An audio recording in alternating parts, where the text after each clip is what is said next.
Good afternoon and welcome to this webinar titled Age-Related Expectation Outcomes, a tool for assessment, teaching and learning.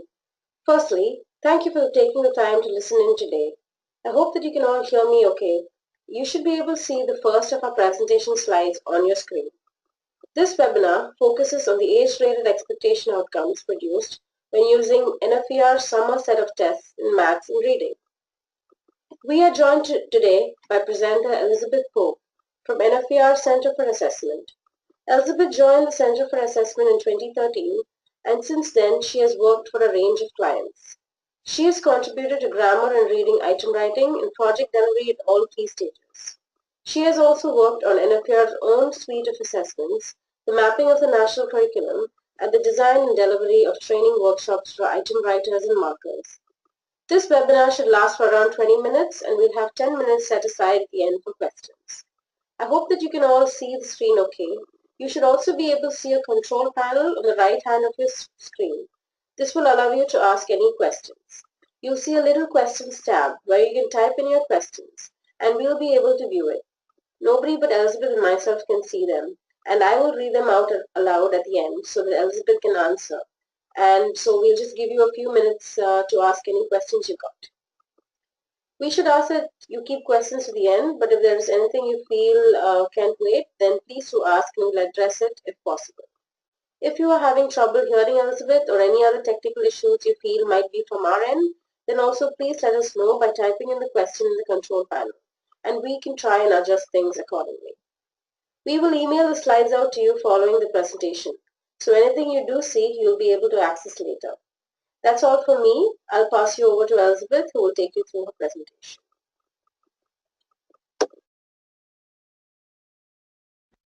Okay, so first of all, I think it's important to give a little bit of background to the introduction of age-related expectations. And the new curriculum was produced for schools to start teaching in September 2014. And one of the biggest challenges it presents to teachers is the fact that there are no longer levels of attainment. Instead, this curriculum was designed as a mastery curriculum, and pupils are expected to cover all the content by the end of Key Stage 2. The first new curriculum tests were taken this May, 2016, by pupils who had at this point covered the new curriculum for 2 years. And instead of having their performance described by a level, pupils are now required to reach an expected standard for the end of Key Stage 2. And the threshold for the expected standard is described in a performance descriptor for each subject and shows the typical skills, knowledge and understanding a pupil may demonstrate. The performance descriptors, they can all be found in the test frameworks which are published on the gov.uk website by the Standards and Testing Agency.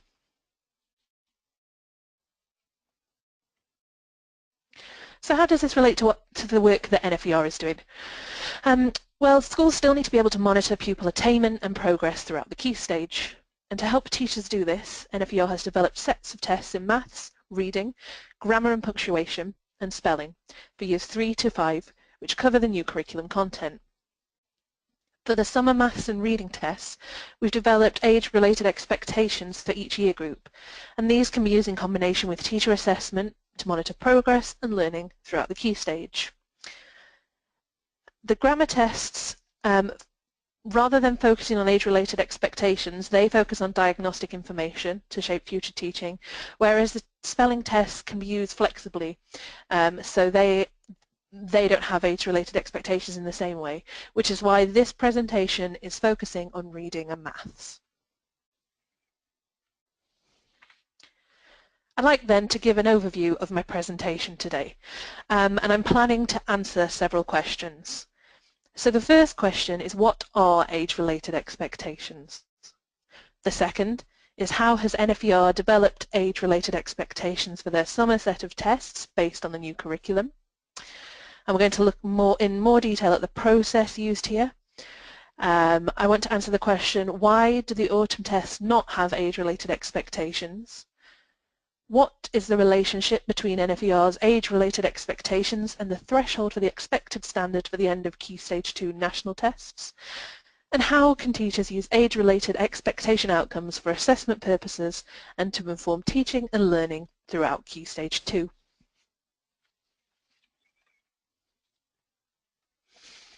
The first question to be answered then is, what are age-related expectations? Now, age-related expectations identify what is expected of a pupil by a specified age or year group. For the national end of key stage tests, there's a defined standard, and the threshold for this standard is described by the performance descriptors, and they set out what a Year 6 pupil is able to do. They cover content across the entire Key Stage 2 curriculum. Because there's no equivalent published standard for Years 3 to 5, NFER felt that it was important to address these years specifically in our tests. And we have an extensive background in assessment and curriculum expertise, and so we've used this to develop our own age-related expectations. And for our summer tests, our test scores can be used to help determine if pupils have achieved an appropriate degree of mastery of each year's curriculum. And these are our age-related expectations for each year group from 3 to 5, and they're based on the curriculum content pupils will have covered by the time they take that specific test. So moving on to the second question, how has NFER developed age-related expectations? Well, we started by reviewing the STA performance descriptors to get a good idea of what was expected for a pupil reaching the expected standard in Year 6 at the end of Key Stage 2. We then worked backwards. So we worked backwards from this to thoroughly review the curriculum for each year, to identify what a pupil should have been taught and should know by the end of the year. And then as a result of this, we were able to draft descriptions of what a typical pupil should be able to do by the end of each year group, and then extend these to include descriptions for typical pupils who are below the expected standard or exceeding the expected standard. We then went on to combine this with findings from our trial of our summer tests. So every test we produce undergoes a large trial with over 1,000 pupils sitting each test question.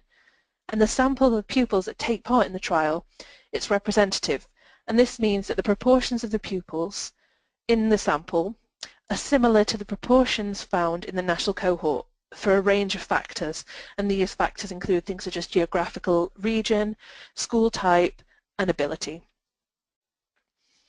So this data that we collect in our trials means that for each question we're able to see how many pupils scored the mark, how many omitted the question, and how well pupils of differing ability performed.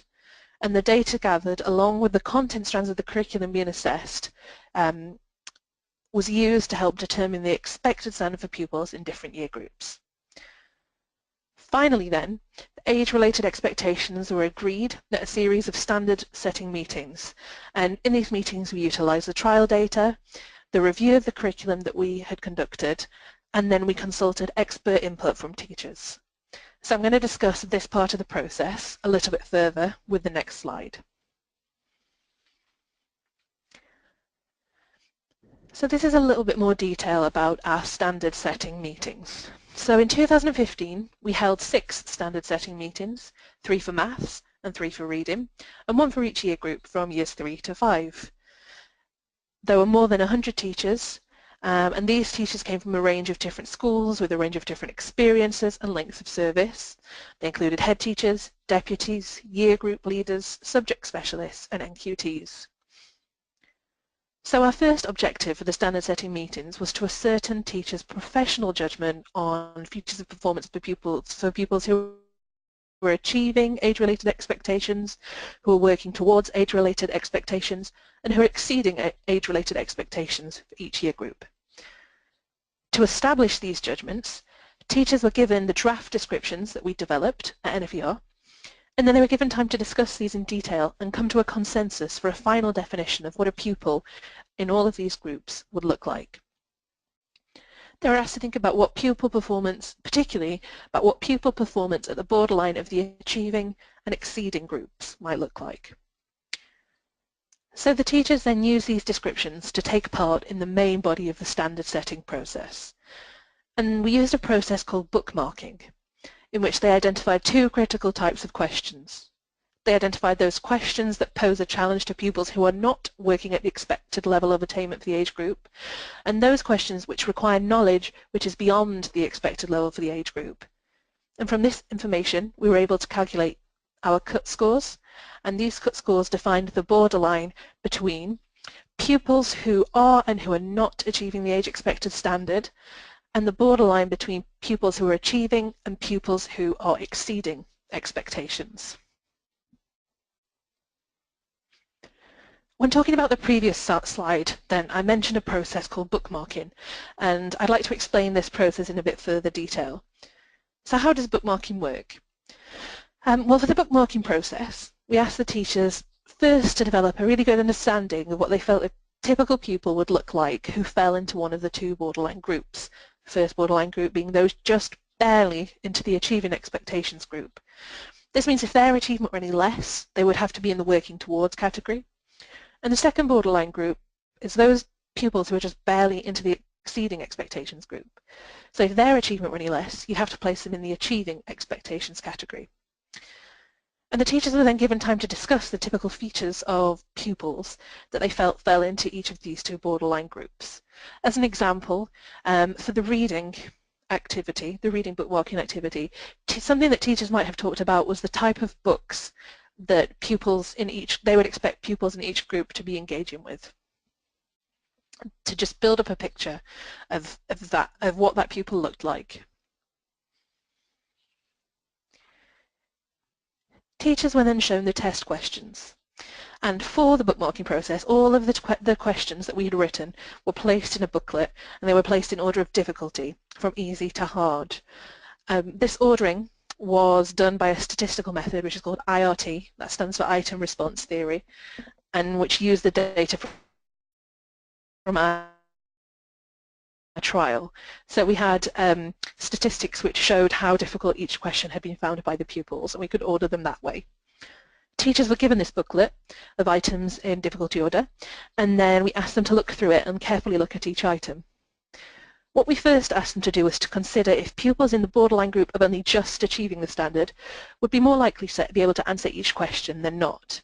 So they were looking at individual questions at this point. And if they thought that, yes, this pupil who's in this borderline group of just achieving the standard can answer this question, they moved on to the next question, and so on, until they reached an item that they felt was just beyond what that pupil would be able to answer. And this is where they placed their bookmark. So the place that they put the bookmark is on the last item that they thought this pupil could answer.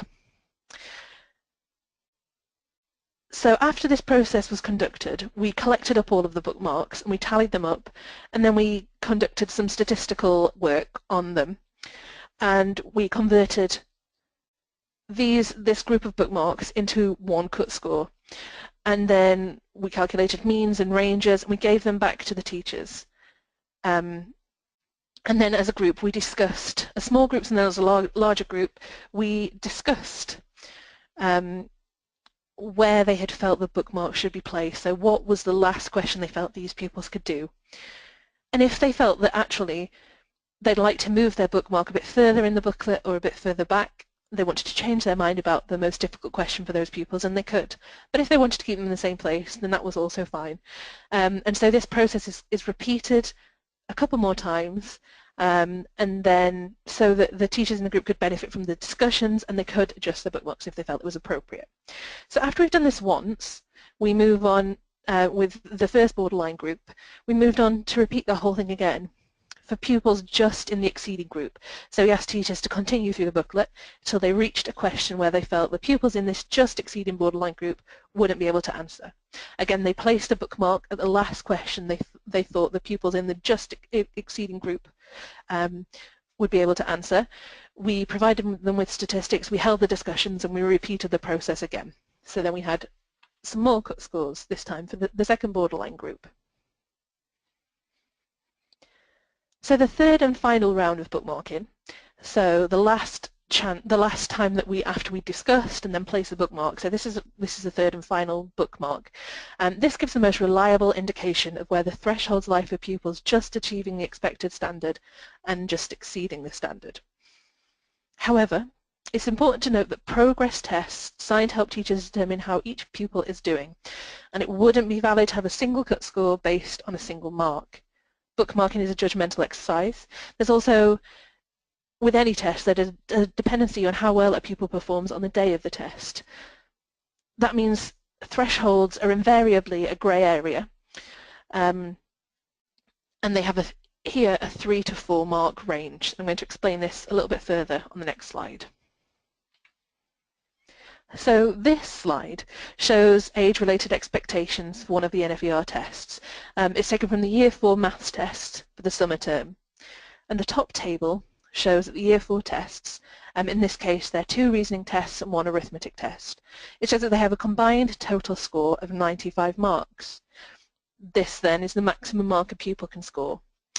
And it's been divided up here to show what a pupil may be expected to score if they're not yet achieving age-related expectations, so that's 0 to 46. If they are achieving the age-related expectations on this test, so that's 43 to 69. And if they are exceeding the age-related expectations, so this is defined as high achievement and it's a score between 67 and 95. And as you can see, as mentioned before, there's a small overlap of 3 or 4 marks for each band. So these results then are designed to be considered alongside teacher assessment, and ultimately it's a teacher only that can determine whether they feel a pupil is not quite achieving or has met the expectations for their age. Before explaining why the autumn tests do not have age-related expectations, I want to talk a little bit about the difference between the autumn tests and the summer tests, and how the autumn tests relate to the curriculum.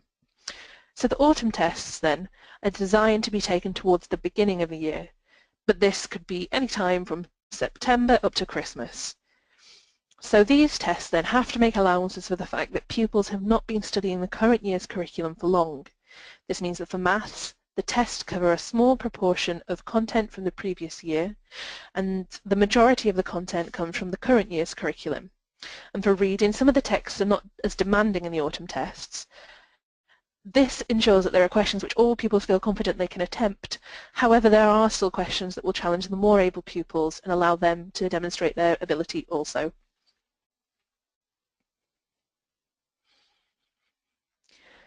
So pupil performance in the autumn tests then. Now, because the curriculum doesn't specify the order in which topics are taught over the course of a year, the autumn tests aim to cover a wide range of topics. Pupils are going to encounter questions in the test on topics they have not yet been taught. That's inevitable. And they'll also encounter questions on topic areas that they're familiar with. The topics covered by schools at this stage of the year is likely to vary from school to school. And we did take this factor into account with the trialling of our tests. Moving on then, why do the autumn tests not have age-related expectations? So the curriculum sets out what should be covered throughout the year, but it doesn't give an expectation for what a pupil should know at the start of the year. Most pupils at the start of the year will be performing below the expectations for the end of the year as they've not yet been taught the full curriculum for that year. So therefore it would be meaningless to give mark ranges for age-related expectations, as they're not assessing what a pupil is able to do after covering the specified curriculum content. So these tests, these autumn tests, are designed to give teachers an idea of what their pupils understand at the start of the year, so they have a better idea for pitching their lessons at an appropriate level of demand, for extending pupils' learning on content areas that develop from the previous year, and for starting new topics. They'll also help teachers to identify particular gaps in learning or areas pupils may have difficulty with, and areas pupils are, of course, more confident in. So let's have a closer look at the respective purposes and uses of the autumn and summer tests. So the autumn tests are a starting point. They show what a pupil remembers from the previous year, gaps in their understanding, their strengths and weaknesses. They show what pupils already understand of the topics that are to be covered that year, what they understand from any topics taught in the autumn term prior to taking the tests, and they provide teachers with information that can be used to help focus their learning objectives for pupils. The summer tests show what a pupil has learnt during the year, both summative and formative information. The age-related expectation outcomes based on the pupil's score in the teacher guide indicate if a pupil is working towards, working at, or exceeding the expected standard for that year. This information can be used then to help inform year-to-year tracking. And as a pair, the tests allow teachers to track pupils' progress throughout the school year. So what's the relationship between NFER's age-related expectations and the expected standard for the national tests? Well, NFER's age-related expectations have been developed with the threshold for the expected standard in mind, what pupils should be achieving at the end of Key Stage 2. They've been developed directly from the 2014 national curriculum and the specified content for each year group. So this means that if a pupil achieves the NFER expected standard in each year group from years 3 to 5, they should be on track for achieving the expected standard in year 6. Now, how can teachers use the age-related assessment outcomes? So these assessment outcomes are provided in each of the teacher guides for both the maths and reading tests for each year group. They can help determine if a pupil has achieved the expected standard or is above or below it. They can be used in conjunction with teacher assessment to support a teacher's professional judgment and to provide evidence. And also, they can help measure progress from year to year. For if a pupil is reaching the expected standard, this shows that they're making good progress and that they're on track to achieve the required standard at the end of Key Stage 2. However, while the age-related expectations provide one means of monitoring this progress, it's not their main purpose. And for this reason, in summer term of 2017, we're going to release an additional tool which will help teachers to measure progress. So to summarise then, NFER have developed age-related expectations for the maths and reading tests from years 3 to 5. These have been developed using evidence from data through trialling the tests on a large representative sample of pupils and from extensive discussions with more than 100 teachers and a bookmarking standard setting method. So I hope you found this presentation useful. If you have any further questions, please do feel free to contact us at the email addresses displayed on this slide. And I believe there should now be some time left to answer some of your questions. So thank you. Thank you, Elizabeth. We will now pause for a few moments to answer any questions that have come in.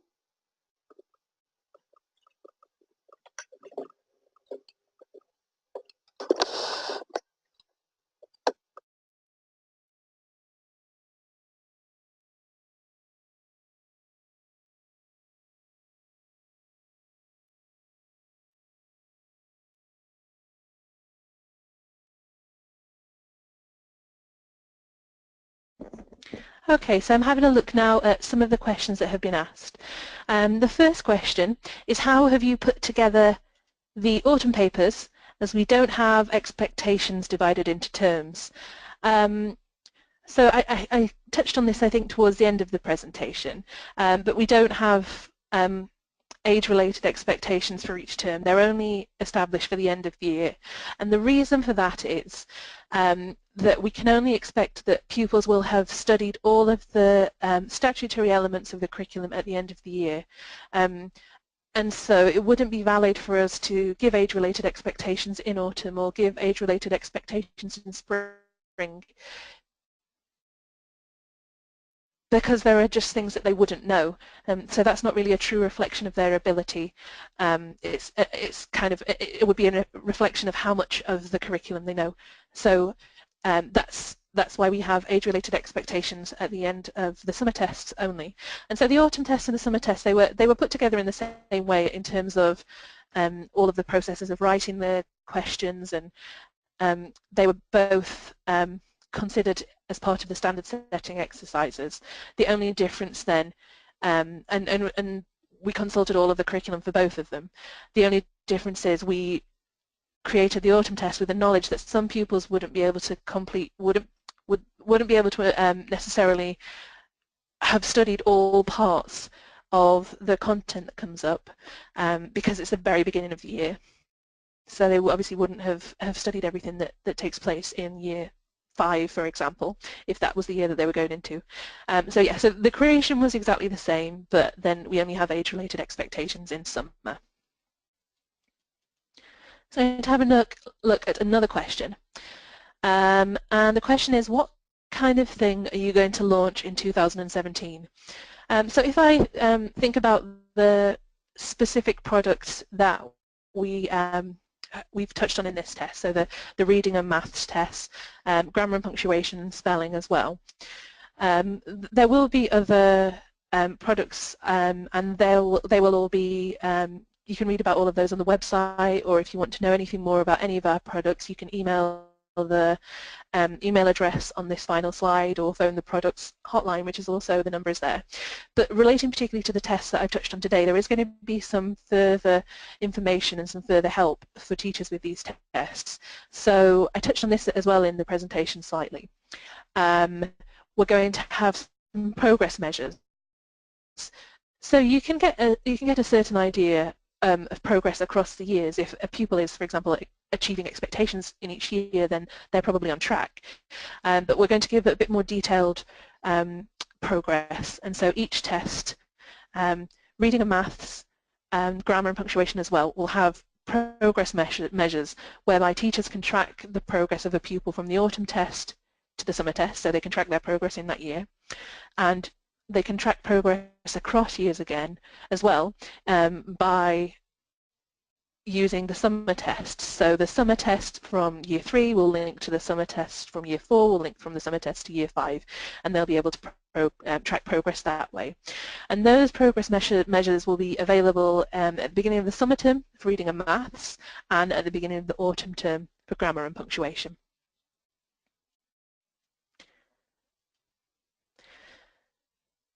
So the next question is, how many pupils are your tests standardized to? I mentioned in the presentation that we standardize our tests with more than 1,000 pupils, and it might differ slightly, although it will always be over 1,000, it might differ slightly from subject to subject. But if I give you the grammar and punctuation test as an example, those tests were for each year were standardized with 1,100 pupils this time.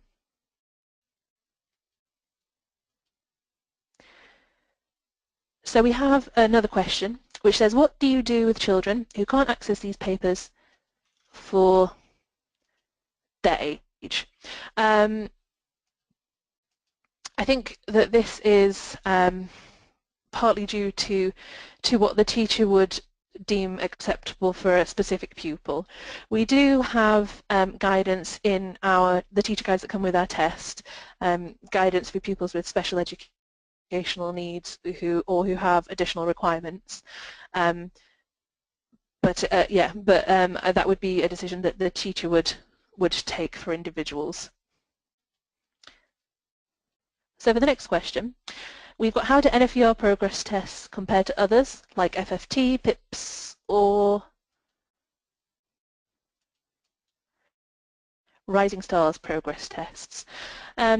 And this is something that I perhaps won't get into today, apart from to let you know that you can, as I mentioned on the website, we do have all of the information, and we have the technical reports about how our tests were created and standardized, and we have information on our progress measures to help you with that information there. And again, you can always use those email addresses and phone numbers to contact us about products. And the final question I have here is, do you have anything for writing? NFER does offer some guides for writing, but we don't offer an assessment, just because this is something that is teacher marked, and what they're focusing on at the moment is things such as the grammar and punctuation. So we're offering our grammar and punctuation tests and our spelling tests. Sorry, not that they're only focusing on that, but that's the kind of measure that they'll need to provide. So we have our tests that kind of feed into writing, so our grammar and punctuation test and our spelling test, but we don't have a specific writing assessment available at the moment. But you can, if you wanted to look on the website, there's more information about what we can offer in terms of writing. And I think that that's the final question. Have I looked okay? Okay, so thank you everyone. Hope I answered those questions, but please do get in touch if you would like any more information. Thank you, Elizabeth. So as mentioned earlier, the slides and the recording of the webinar will be available for your reference once it ends. And there's also Elizabeth's contact details on the slide, so you can email her directly if you have any additional assessment questions. If you're interested in finding out more about NFER tests, you can visit our website at www.nfer.ac.uk/NFER tests. Thank you all for attending this webinar. We hope that you found it helpful and enjoy the rest of your day. Thank you.